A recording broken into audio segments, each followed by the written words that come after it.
இடத்துல ஈசாக்கு தோன்ற இடம்லாம் தண்ணி வருது. என்ன கர்த்தருடைய ஆசீர்வாதம் ஈசாக்கின் தலைகளுக்கு மேல.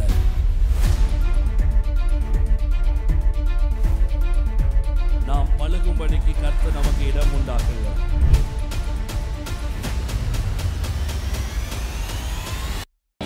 உம்மை போற்றி பாடுவேன் எங்கள் உயர்ந்த கன்மலையே. உம்மை போற்றி பாடுவேன் எங்கள் உயர்ந்த கன்மலையே. உம்மை போற்றி எங்கள் உயர்ந்த கன்மலையே. உம்மை போற்றி பாடுவேன் எங்கள் உயர்ந்த கன்மலையே. பெருவெல்லாம் மதிலை மோதி பெருங்காற்றும் அடிக்கையில் சொல்லுங்க. பெருவெல்லாம் மதிலை மோதி பெருங்காற்றும் அடிக்கையில் எங்கள் புகலிடமே எங்கள் தாட்சமே பெருங்கண்மலையின் நிழலே. சொல்லுங்க பார்க்கலாம். எங்கள் தாட்சமே பெருங்கண்மலையின் நிழலே. உம்மை போற்றி பாடுவேன் எங்கள் உயர்ந்த கன்மலையே. சொல்லுங்க பார்க்கலாம். உம்மை போற்றி எங்கள் உயர்ந்த கன்மலையே. செங்கடலும் பிளந்து போகும். சொல்லலாம் இன்னும் சத்தம் உயர்த்தி. செங்கடலும் பிளந்து போகும் இந்த சேடையும் அமிழ்த்திடும். எங்கள் பராக்கிரமமே எங்கள் ஜெயம் எடுப்போம் உம்மாலே இயேசுவின் நாமத்தினால. எங்கள் பலனும் நீரே ஜெயம் எடுப்போம் உம்மாலே. உம்மை போற்றி எங்கள் உயர்ந்த கன்மலையே. உம்மை போற்றி பாடுவேன் எங்கள் உயர்ந்த கன்மலையே. எம்மை உயர்ந்த எம்மை வைத்தது நீங்க மட்டும் சொல்லுங்க. எம்மை உயர்ந்த ஸ்தானங்கள் மேல் வைத்தது. கண்மலை தேடும் மடியும் என்னையும் தருவது நீர் அல்லவோ. கண்மலை தேடும் மடியும் என்னையும் தருவது நீர் அல்லவோ. உம்மை போற்றி பாடுவேன் எங்கள் உயர்ந்த கன்மலையே. உம்மை போற்றி எங்கள் உயர்ந்த கன்மலையே. ஹல்லேலூயா. வாசிக்கலாம். ஆதியாகமம் புஸ்தகம் 26வது அதிகாரம் 20வது வசனத்தை நாம் எல்லாரும் சேர்ந்து நல்ல சத்தமாக வாசிக்கலாம். கேராரூர் மெய்ப்பர் இந்த தண்ணீர் எங்களுடையது என்று சொல்லி ஈசாக்கு மெய்ப்பருடனே வாக்குவாதம் பண்ணினார்கள். அவர்கள் தன்னோட வாக்குவாதம் பண்ணினார். அந்த துறவுக்கு ஏசேக்கு என்று பெயரிட்டான். கரங்களை உயர்த்தி இந்த வசனத்து மேல வச்சு ஜெபிக்கலாம். இயேசுவின் நாமத்தினால் இந்த நாட்களிலே ஏசேக்கும் மறைகிறது, சித்னாவும் மறைகிறது, ரெகபோத்து துவங்குகிறது. ஐயா, இந்த மகிமை இறங்குவதாக, செவிகளிலே விருத்த சேதனம் உண்டாவதாக, எப்பத்தா ஆவியில நடப்பதாக, எப்பத்தா சரீரத்தில் நடப்பதாக, எப்பத்தா சிந்தனைகள் நடப்பதாக, உங்களுடைய ஜீவன் பிரவேசிப்பதாக. இயேசுவின் நாமத்தில் மகிமை செலுத்துகிறோம் பிதாவே, ஆமென். நல்ல 2 கரங்களை உயர்த்தி சத்தமா அல்லேலூயா. இந்த நாட்களிலே கர்த்தர் நல்லதொரு ரெகபோத்தை கர்த்தர் கொடுக்க போகிறார். சொல்லுங்க சத்தமா, ரெகபோத். நாம் பழுகும்படிக்கு கர்த்தர் நமக்கு இடம் உண்டாக்குகிறார். எத்தனை பேர் ஆமென் சொல்ல விரும்புறீங்க? ஈசாக்கு மெய்ப்பர்களும் துறவுகளை என்ன பண்ணாங்களாம்? வெட்டினார்களாம். யாருக்காக துறவுகளை வெட்டினார்கள்? அவர்களுக்காகவா இல்லை அவர்களது ஆடு மாடுகளுக்காகவா? அவர்களின் ஆடு மாடுகளுக்காக, மிருக ஜீவன்களுக்காக. ஈசாக்கின் மெய்ப்பர்கள் எதை வெட்டினாங்களாம்? துறவுகளை வெட்டினாங்களாம். அப்போ அந்த துறவுகளை கேராரூர் என்கிறதான மெய்ப்பர்கள் சூழ்ந்து கொண்டு என்ன பண்ணினார்களாம்? அந்த துறவுக்காக வாக்குவாதம் பண்ணினாங்களாம். எதற்காக வாக்குவாதம் பண்ணாங்க? வாக்குவாதம். ஆமென். உங்க ஆசீர்வாதத்துக்கு நிறைய நேரத்துக்கு தடை. ஆண்டுடைய வாக்கு தத்தம் உங்கள் வாழ்க்கையில செயல்படுவதற்கு தடைகள். பிசாசோ பில்லி சுனியமோ செய்வினையோ மாந்திரம் இல்லை. ஒரு வாக்குவாதம் செய்யக்கூடிய மனுஷங்க உங்கள் எல்லைகளை இருந்தாலே போதும், உங்கள் குடும்பத்துக்கு வர வேண்டிய ஆசீர்வாதங்கள் தடுக்கப்பட்டு நிற்கும்.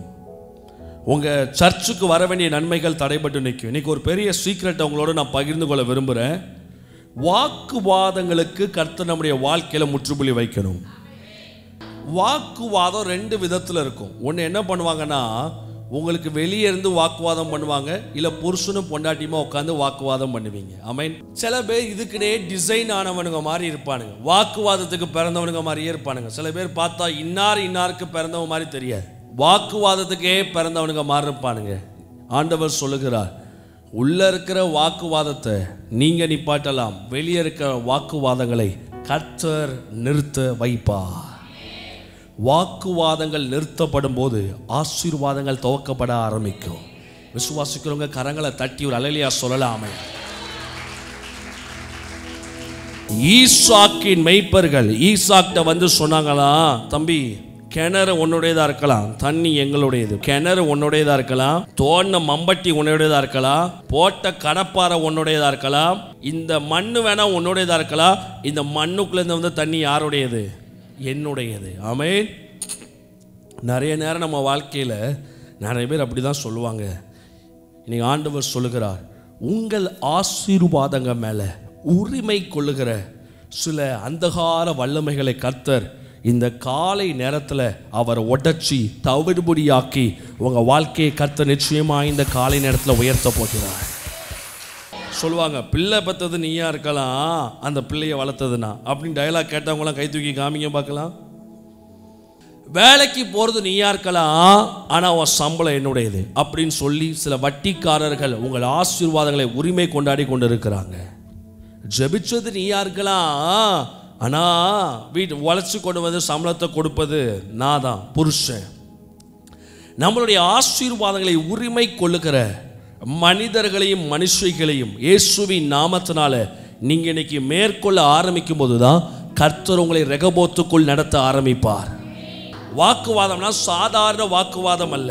சாதாரண வாக்குவாதம் ஈசாக்கு மெய்ப்பர்களுக்கும் கோராரின் மெய்ப்பர்களுக்கும் இல்லை. இதெல்லாம் இந்த ஏசேக்கு இந்த சித்னா கிளவிகளெல்லாம் அடித்து மொரப்பக்கட்டையால் அடித்து வெளியே ஏற்றுனீங்கன்னு நினச்சிக்கோங்களேன், தன்னால் கர்த்தர் உங்களை ரெகபோத்துக்குள்ளே கொண்டு வந்து நிப்பாட்டுவார். விசுவாசிக்கிறவங்க கரங்களை உயர்த்தி அல்லேலூயா சொல்லலாமே. We should govern our blessings. நம்ம ஆசீர்வாதத்தை நம்ம தான் அழக செய்யணும். சொல்லுங்க பார்க்கலாம். ஏசேக்கு வாக்குவாதம். கொஞ்சம் ஆசீர்வதிக்கப்பட்டு ஏதாயிலும் ஒரு பொருளை வாங்கலான்னு கடைக்கு போவோம், ஆனால் அங்கே வச்சு சொந்தக்காரன் வந்து சொல்லுவான், அதை பண்ணாத இதை பண்ணாத எதை பண்ணாத. உன் லைஃப்பில் நல்ல வாக்குவாத ஆவி உனக்குள்ள இருக்கிறது. அதை செய்யாத இதை செய்யாத வாக்குவாத ஆவி. இன்னைக்கு நம்ம முடிவெடுக்க போறோம். குடும்பங்கள் இருக்கிற வாக்குவாத ஆவி, சபைக்குள்ள இருக்கிற வாக்குவாத ஆவி, நம்முடைய வேலை ஸ்தலத்தில் இருக்கிற வாக்குவாத ஆவி. காலையில் எந்திச்சு கடையில் வேலையில் போய் ஒரு சாதாரண தண்ணி எடுத்து குடிச்சிடக்கூடாது. அங்கே ஒருத்தர் சொல்வான், இந்த தண்ணியில் கிருமி இருக்குது. நீ காலையிலே புரிஞ்சுக்கிடணும், இவன் தான் ஏசேக்கு, இவனை இயேசுவின் நாமத்தினால முறப்ப கட்டையை வச்சு மண்டையில் டங்கு டங்கு 4 அட்டியை போட்டு வெளியே ஏற்றணும்னா கிருமியும் செய்யாது, எந்த நோயும் பரவாது. கர்த்தர் எனக்கு ஜீவன் தருகிற சுகமுள்ள தேவனாய் இருக்கிறார். நல்ல சத்தம் ஒரு அல்லேலூயா. The spirit of murmuring spirit, வாக்குவாதத்தின் ஆவி. இன்னைக்கு நிறைய குடும்பங்களுக்குள்ள தடை, ஆசீர்வாதத்துக்கு தடை வாக்குவாதம். முதல் வாக்குவாதம் எதுக்கு தெரியுமா? அவன் கிணறுகளை தோண்டின உடனே அவங்க உடனே வந்துருவாங்க. ஆசீர்வாதம் வந்த உடனே, கொஞ்சம் நல்லான உடனே, ஒரு அற்புதம் நடந்த உடனே பஸ்ல ஏறி பேர்ல் சிட்டி எக்ஸ்பிரஸ்ல இல்லை திருச்செந்தூர் எக்ஸ்பிரஸ்ல மெனக்கிட்டுன்னு கிளம்பி வந்து வீட்டுக்குள்ளே உட்காந்துருவானுங்க. நம்ம நல்லா இருக்கோன்னு கொஞ்சம் தெரிஞ்ச உடனே ஒன்றும் பண்ண மாட்டாங்க, உட்காந்து வாக்குவாதம் பண்ணிக்கிட்டே இருப்பான். காலையில் வச்சு கொடுக்குற இட்லியில் இருந்து நைட்டு நம்ம மிச்சமாக்குற சாம்பார் வரைக்கும் வாக்குவாதம் தான். காலையிலேருந்து நைட்டு வரைக்கும் ஒரு பாலிசி உண்டு.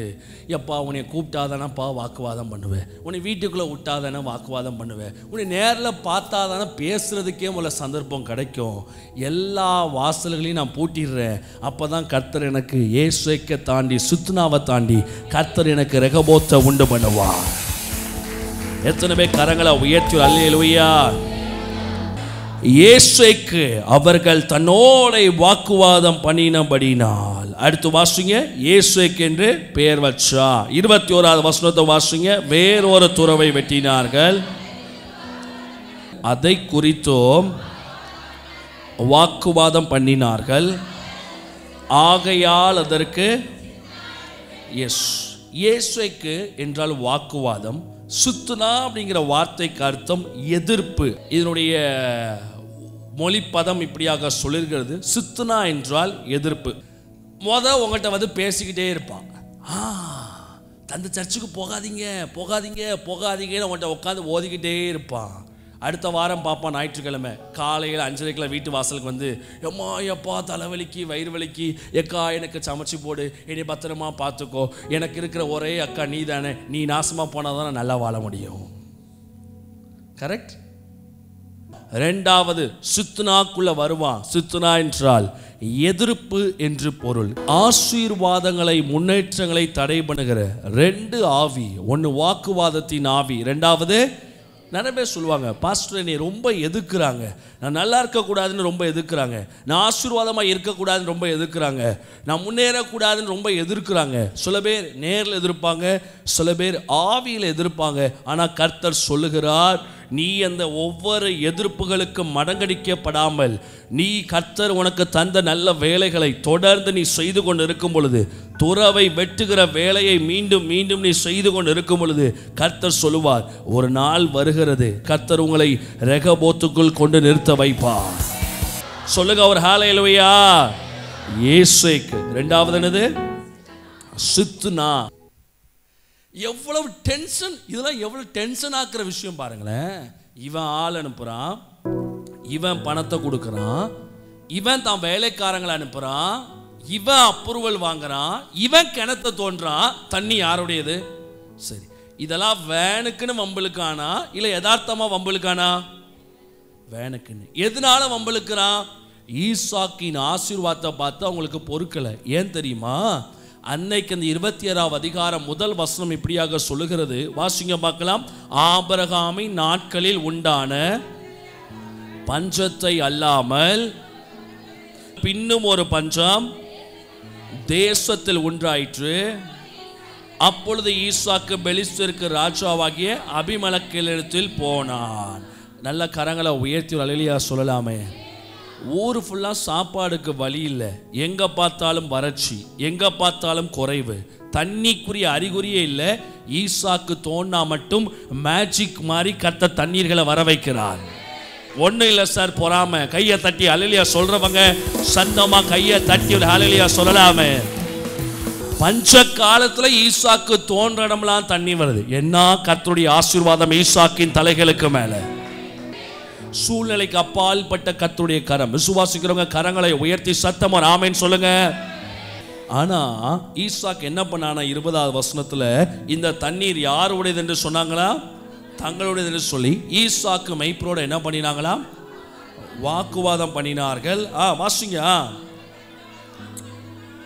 அவர்கள் தன்னோட வாக்குவாதம் பண்ணினபடினால் அந்த துறவுக்கு இயேசுக்கு என்று பெயர் வைத்தான். அடுத்து வாசிங்க.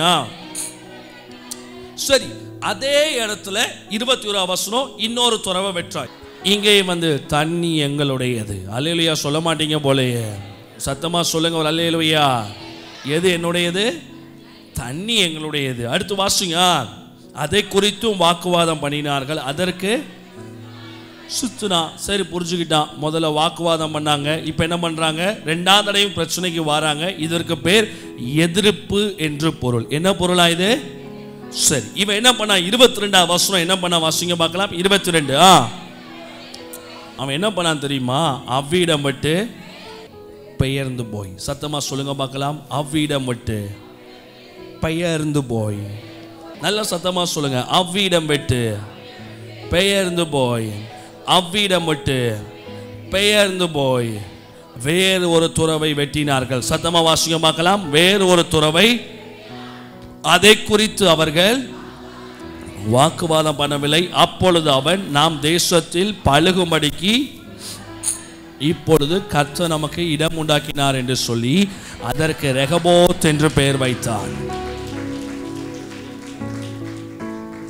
வாழ்க்கையில் ஆசீர்வதிக்கப்படணும்னா சில மனுஷங்களை விட்டு பெயர்ந்து வந்தால் மட்டும்தான் ஆசீர்வதிக்கப்பட முடியும். அப்படிப்பட்ட மனநிலை கொண்ட விசுவாசிகள் மட்டும்தான் ஆசீர்வதிக்கப்பட முடியும். கிறிஸ்தவ வாழ்க்கையின் ஆசீர்வாதமே மனிதர்களிடம் பெயர்ந்து போவதுதான் பிளஸ்ஸிங்கே. கிறிஸ்டியானிட்டி லைஃப்பில் பிளஸ்ஸிங்கே அதான். இயேசு குறிப்பிட்ட காலம் வரைக்கும் தன் தாயோடும் தகப்பனோடு இருந்தார். ஆனால் அவர் ஊழியம் செய்த நாட்கள் அவர்கிட்ட சொல்கிறாங்க, நிறையா மக்களுடைய சந்தேகங்களுக்கு நான் நல்ல ஒரு பதிலை சொல்கிறேன். அந்த இயேசுட்ட சொல்கிறாங்க, உங்கள் தாய் எங்கே நிற்காங்க? உங்கள் தாயும் சகோதரனுமை பார்க்க வெளியே நிற்கிறார்கள். அதற்கு இயேசு சொல்லுகிறார், யார் எனக்கு தாய், யார் எனக்கு தகப்பன், யார் எனக்கு சகோதரர்கள்? என் பிதாவின் சித்தத்தின்படி செய்கிற இந்த சிறியர்களை எனக்கு தகப்பனும் தாயுமாய் இருக்கிறார்கள். பிதாவின் சித்தம் செய்யாத பிசிக்கல் ஃபாதர் அண்ட் மதர் உனக்கு தேவையில்லை. கர்த்தர் ரட்சிக்கப்பட்டதுக்கு அப்புறம் ரட்சிக்கப்படாத ஒரு தகப்பன் தாய் உனக்கு தேவையில்லை. ரட்சிக்கப்பட்டதுக்கு அப்புறம் ரட்சிக்கப்படாத உன் சகோதரர்கள் உன் ஜீவியத்துக்கு தேவை கிடையாது. they will make you to fall down. ரட்சிக்கப்பட்டதுக்கு அப்புறம் ரட்சிக்கப்படாத நண்பர்கள் உனக்கு தேவை கிடையாது. erase them from your life. இல்லை என்றால் அவர்கள் உன் கூட எதுக்கெடுத்தாலும் வாக்குவாதம் பண்ணுவாங்க. ஞாயிற்றுக்கிழமை ஃபங்க்ஷனு, ஞாயிற்றுக்கிழமை இங்கே சொல்லுவீங்க, நான் சர்ச்சுக்கு போகணும், நான் உங்கள் வீட்டுக்கு ஃபங்க்ஷனுக்கு வர முடியாது. அதுக்கு ஒரு வாக்குவாதம் பண்ணுமா? ஏன்னா அவன் ரட்சிக்கப்படலை. இதே இது ரட்சிக்கப்பட்டு சபைக்கு போகிற ஒருத்தனை வந்தால் என்ன தெரியுமா பண்ணுவான்? ஞாயிற்றுக்கிழமை நீ கூப்பிட்டா கூட சொல்லுவான், இல்லை நான் வரமாட்டேன், நீனும் சர்ச்சுக்கு போ, நானும் சர்ச்சுக்கு போகிறேன்னு சொல்லுவான். ஆமென். அப்போ வாக்குவாதம் பண்ணுகிற சந்ததி யார்? நம்ம சுற்றி வாக்குவாதம் பண்ணி கொண்டு இருப்பவர்கள் யார் தெரியுமா? நம்ம லைனுக்கு ஒத்து வராத கோஷ்டின்னு சொல்லி நிறைய பேர் நம்ம குடும்பத்தில் இருப்பாங்க, நண்பர்கள் வட்டாரத்தில் இருப்பாங்க, வேலை ஸ்தலத்தில் இருப்பாங்க, நம்ம எல்லைகள் இருப்பாங்க. இன்னைக்கு ஒரு தீர்மானம் கொள்ளுங்க, பெயர்ந்து வெளியே வாங்க. அப்பதான் கர்த்தர் கொடுக்கிற ரெகபோத்தை நீங்க பார்க்க முடியும். தலைக்கு மேல கரங்களை தட்டி அல்லேலூயா சொல்றவங்க நல்ல சத்தமா கரங்களை தட்டி ஒரு அல்லேலூயான்னு சொல்லி சத்தமா ஒரு ஆமென் சொல்லலாமே. பெயர்ந்து வாங்க. பக்கத்துல பார்த்து சொல்லுங்க பார்க்கலாம், பெயர்ந்து வாங்க. சத்தமா சொல்லுங்க, பெயர்ந்து வாங்க. கர்த்தர் உங்களுக்கு ரெகபோத்தை கொடுப்பார். ரெகபோத் என்றால் நாம் பழுகி பெருகும்படி கர்த்தர் நமக்கு. நான் சொல்லட்டுமா, நீங்க பெயர்ந்து வந்தாலே கர்த்தர் உங்களை கரெக்டான இடத்துல கொண்டு நிறுத்துவார். You should come. அதை விட்டு நீங்க பெயர்ந்து வெளியே வரணும். ஒரு மார்க்கத்தோடு வெளியே வாரீங்களா, பெயர்ந்து வெளியே வா, அவ்வளவுதான். வெளியே வந்துரு, சே பாய். விக்கிரக ஆராதனை விட்டு வெளியே வாரியா, வெளியே வந்துரு, அவ்வளவுதான், முடிஞ்சு போச்சு. நமக்குள்ள இருக்கிற சத்தியம் தான் நமக்கு ஆசீர்வாதம். விசுவாசிக்கிறவங்க கரங்களை உயர்த்தி அல்லேலூயா சொல்லலாமே. கர்த்தரனை ஆசீர்வதிக்க மாட்டேங்கார், கர்த்தனுக்கு ரெகபோத்தை கொடுக்க மாட்டேங்கார், கர்த்தனுக்கு நன்மைகளை கொடுக்க மாட்டேங்கார். நீ தான் ஊரோட ஒத்து வாழ்றைய. பெந்தேகோஸ்து வாழ்க்கை என்பது ரொம்ப ரொம்ப தெளிந்த நீரோடை நிறைந்த வாழ்க்கை. ஆமென். கரங்களை வைத்து அல்லேலூயா சொல்லலாமே. நீ ஊரோட ஒத்து வாழ்றைய. திருடனை கண்டா திருடனுக்கு ஒத்து போற, அவனை கண்டா அவனுக்கு ஒத்து போற, இவளை கண்டா இவளுக்கு ஒத்து போற, ஒரே ஒப்புரவாக்குதலின் ஊழியத்தில் நீங்க இருக்கீங்களே. ஆண்டவர் சொல்லுகிறார், பெயர்ந்து வருகிற காலம் வந்து விட்டது. நீ பெயர்ந்து வெளியே வா, நான் உன்னை ரெகபோத்துக்குள்ள கொண்டு போகிறேன். விசுவாசிக்கிறவங்க கரங்களை தட்டி சத்தமா ஆமென் சொல்லுகிறவங்க நல்ல சத்தமா கரங்களை தட்டி அல்லேலூயா சொல்லலாமே. சத்தமா சொல்லுங்க ஹல்லேலூயா. முதல்ல கர்த்தர் எதை கொடுத்தார் தெரியுமா? இயேசுக்கு அனுமதித்தார். இரண்டாவது கர்த்தர் சுத்துனாவை அனுமதித்தார். இந்த ஈசாக்கு யோசிக்கிறான், இந்த இடத்தை விட்டு பெயர்ந்து போனால் கர்த்தர் நமக்கு ரெகபோத்தை கொடுப்பார். ரெகபோத் என்றால் நாம் பழுகி பெருகும்படிக்கு. இப்பொழுது கர்த்தர் நமக்கு இடத்தை உண்டாக்கினார். கரங்களை தட்டி ஆமென் சொல்லுகிறவங்க சத்தமா ஹல்லேலூயா. நான் சொல்லட்டுமா, கர்த்தர் உங்க வாழ்க்கையில ஒரு நல்ல சீசனை கொடுக்க போகிறார். என்ன சீசன் தெரியுமா? கர்த்தர் ஏதோ ஒரு புது எஸ்டாப்ளிஷ்மெண்ட்குள்ள உங்களை கொண்டு போவாரு, புதிய எல்லைகளுக்குள்ள கொண்டு போவாரு, புதிய சில ஆசீர்வாதங்களை துவக்க வைப்பாரு. அந்த ஆசீர்வாதத்துல நீங்க பழுகி பெருக ஆரம்பிப்பீங்க. கர்த்தர் உங்களுக்கு புதிய மனுஷங்களை கொடுப்பாரு. அந்த புதிய மனுஷங்க உங்க எல்லைகளை பெருக்கத்துக்கு ஏதுவாய் உங்களுக்கு வேலை செய்ய ஆரம்பிப்பாங்க. கர்த்தர் உங்களுக்கு புதிய சொந்தங்களை கொடுப்பாரு. அந்த புதிய சொந்தங்களை உங்களை பெருக்கத்துக்காக வேலை செய்வாங்க. ஆமென். ரெகபோத். சத்தமா சொல்லுங்க பார்க்கலாம், ரெகபோத். நாம் பழுகி பெருகும்படிக்கு. நம்ம இடம் உண்டாக்கல, யார் உண்டாக்குறா? கர்த்தர் எனக்கு உண்டாக்குறார். நிறைய குடும்பத்தை சுற்றி காம்பவுண்ட் வால் மாதிரி கட்டி வச்சு உங்கள் நெருக்கத்தில் வச்சிருந்த அநேக மதில்களை கர்த்தர் உடைத்து போட்டிருக்கிறார். ஆவிக்குரிய ரீதியாய் உங்க எல்லைகளை டைட் பண்ணி வச்சிருந்த நிறைய சங்கிலிகளை கர்த்தர் உடைச்சு போட்டிருக்கிறாரு. நீங்க பெருக கூடாதபடிக்கு உங்கள் வீட்டு எல்லைகளை பூட்டி வைத்த தாழ்பால்கள் முறிக்கப்பட்டிருக்கிறது நான் பார்க்கிறேன். உங்க வருமானங்கள் பெருக கூடாதபடிக்கு உங்க வீட்டினுடைய நிலைக்கால்களே அமர்ந்திருந்த பொல்லாத அசுத்த பேய்களை கர்த்தர் விரட்டி இருக்கிறாரு. ஏன் தெரியுமா? நீங்க வாக்குவாதத்தை விட்டு வெளியே வாரீங்க. வாக்குவாதத்தை விட்டு வெளியே வாங்க. எதிர்ப்பை விட்டு வெளியே வாங்க. அந்த நிறைய பேர்ட்ட ஒரு கெட்ட பழக்கம் இருக்கு. இன்னைக்கு மாறுவான், நாளைக்கு மாறுவான். அவன் மாறுற வரைக்கும் நான் வெயிட் பண்ணணும்னு அவசியம் கிடையாது. Make the principle. அவங்க நாளைக்கு மாறுவாங்க, இன்னைக்கு மாறுவாங்க. அவன் மாறுற அன்னைக்கு மாறட்டுமே, நான் வேகமாக வெளியே வரேன். அவ்வளோ முடிஞ்சு போச்சு. அவன் மாறினாலும் சந்தோஷம், அவன் மாறாட்டி சந்தோஷம். நான் வாக்குவாதத்தை விட்டு வெளியே வரேன். நான் எதிர்ப்பை விட்டு வெளியே வரேன். எங்க போனாலும் வாக்குவாதம். இது ஒரு ஸ்பிரிட்டுங்க, இது ஒரு ஆவி. இந்த பழக்கத்தை உங்க வாழ்க்கையில விட்டு வெளியேற்றுங்க. வாழ்க்கை ஆசீர்வாதமா மாறும். எதை எடுத்தாலும் வாக்குவாதம் பண்ணுகிற ஒரு குணம் இருந்துச்சுன்னா உங்களுக்குள்ள ஒரு அசுத்த ஆவி கிரியை செய்து அர்த்தம். இந்த ஆவி உங்க ஆசீர்வாதங்களை தடுக்குது. உண்மை. அதே மாதிரி உங்க புருஷன் எதை சொன்னாலும் எதிர்க்கிறீங்க பாத்தீங்களா? உங்களுக்குள்ள ஒரு பொல்லாத ஒரு எதிர்ப்பின் ஆவி, முன்னேற்றத்துக்கு தடையான எதிர்ப்பின் ஆவி. எதை சொன்னாலும் எதிர்ப்பாங்க. புருஷன் சொல்றது எல்லாம் தப்பு, பாஸ்டர் சொல்றது எல்லாம் தப்பு, எல்லாம் பக்கத்தில் இருக்க லாயர் சொல்றது தப்பு, ஆடிட்டர் சொல்றது தப்பு, எவன் சொல்றது தப்பு, நான் தான் சொல்றது மட்டும்தான் கரெக்டு. எதிர்ப்பின் ஆவி வெளியே இருந்தாலும் ஓடணும், நமக்குள்ள இருந்தாலும் அதை மாற்றணும். விசுவாசிக்கிறவங்க கரங்களை உயர்த்தி அல்லேலூயா. வாக்குவாதங்கள் அழியட்டும் இயேசுவின் நாமத்தினால.